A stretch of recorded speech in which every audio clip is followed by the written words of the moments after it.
कहा कि दो दलित आमने सामने हैं। बहुत जगह ये चर्चा हो रही है, बड़ी जोर से ये बात उठी है आंधी की तरह कि दो दलित आमने सामने हैं देश के सर्वोच्च पद के लिए। खुशी की बात है कि बात उठ रही है, क्योंकि फिर जो समाज की असलियत है वो सामने आ रही है। हम ये आकलन करने में आसानी महसूस कर रहे हैं कि समाज किस तरह सोचता है। इससे पहले जब इस उच्च पद के लिए चुनाव हुए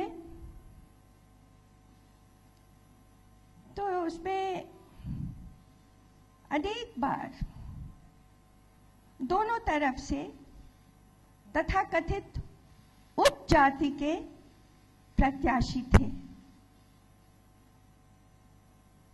मगर उनकी जाति की चर्चा कभी नहीं हुई।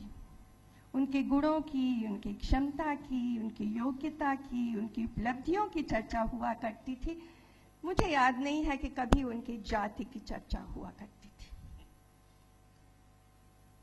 मगर जब दलित खड़े होते हैं, मैं खड़ी हूं और मेरे सामने सम्माननीय गोविंद जी खड़े हैं, तो चर्चा होती कि दो दलित खड़े हो गए, उनके व्यक्तित्व के बाकी सारे पक्ष गौण हो जाते हैं। तो समाज किस तरह से सोच रहा है आज 2017 में, इसका आकलन मेरे सामने बड़े साफ तरीके से हो जा रहा है।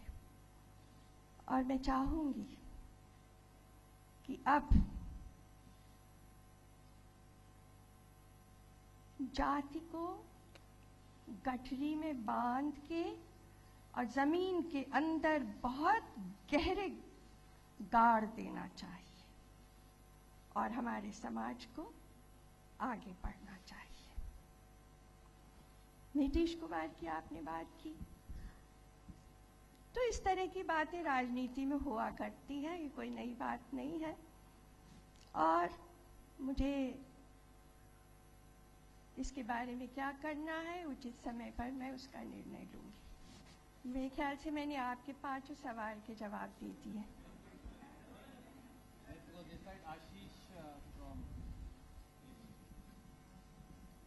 मैम गुड आफ्टरनून, आशीष हूँ गुड आफ्टरनून। 2 सवाल है मैम मेरे, जो मोहित ने पूछा उसको थोड़ा सा आगे बढ़ाना चाहता हूँ। क्या आपको लगता है मायावती जी का हमने पोजीशन देखा था, थोड़ा सा मिक्स सा था, लेकिन उन्होंने बाद में अपनी पोजीशन बदली और बीएसपी ने आपको सपोर्ट करने का ऐलान किया। आपको लगता है कि नीतीश कुमार जी अगर अपने फैसले पर पुनर्विचार करें तो बेहतर होगा? जो मकसद आप आगे लेके चल रही हैं, जीत सुनिश्चित हो सकती है अगर नीतीश कुमार जी अपने फैसले पर पुनर्विचार करें।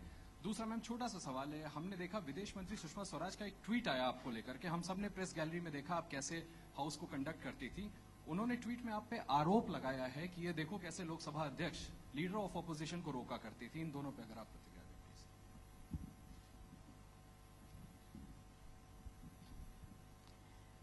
मैं जैसे अभी बताया मैंने कि मैंने सभी को, जितने भी निर्वाचक मंडल के सदस्य हैं, सभी को पत्र लिख दिया है 2 दिन पहले, और जिनका आपने उल्लेख किया उनको भी लिख दिया है। तो अब गेंद उन सब के पाले में है।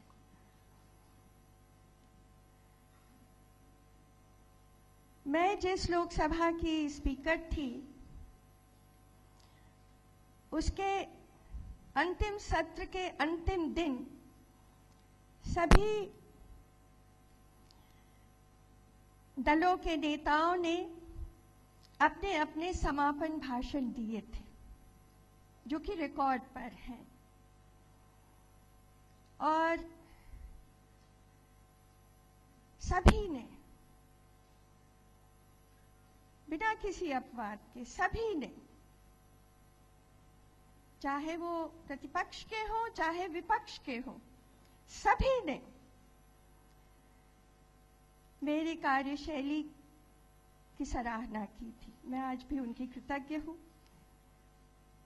किसी ने भी ये आरोप नहीं लगाया था कि मेरा कार्य करने का ढंग पक्षपातपूर्ण था।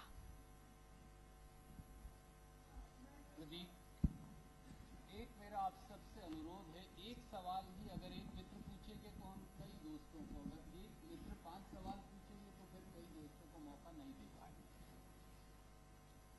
नमस्कार मैम, मेरा नाम प्रदीप कुमार है, टोटल न्यूज से हूँ मैं। मेरा सवाल आपसे है कि जिस तरीके से आपने जवाब भी दिया, थोड़ा उसे आगे बढ़ाते हुए, दलित वर्सेस दलित एक बड़ी चर्चा देश में आपकी उम्मीदवारी के बाद शुरू हुई है। और अगर बात करें तो अलग अलग हिस्सों में देश के, खासतौर से उत्तर प्रदेश में दलित हिंसा को लेकर कई ऐसे वाक्य रही हैं जिसके जरिए बड़े सवाल उठाए गए हैं। ऐसे में आपकी उम्मीदवारी और दलित हिंसा को लेकर अगर जोड़कर देखा जाए तो क्या कहेंगी आप? ये हमारे लिए बहुत शर्मनाक है। We should hang our heads in shame, even if there is one incident of violence against Dalits or weaker section. कि आज भी हमारे देश में दलितों पर, कमजोरों पर, दबे हुए लोगों पर, हाशिए पे रहने वाले लोगों पर अत्याचार होता है। और यही मेरी लड़ाई है। मैं जो कह रही हूं कि मैं जिस विचारधारा के लिए लड़ रही हूं, जिस आइडियोलॉजी के लिए लड़ रही हूं, मैंने शुरू में ही कहा था, जाति व्यवस्था का विनाश, destruction of the caste system. तो ये हमारी लड़ाई है। मगर इसको अगर आप सोचें कि मैं दलित हूं तो दलित होने के नाते सिर्फ मेरी लड़ाई है, ऐसा नहीं, पूरे समाज की लड़ाई है।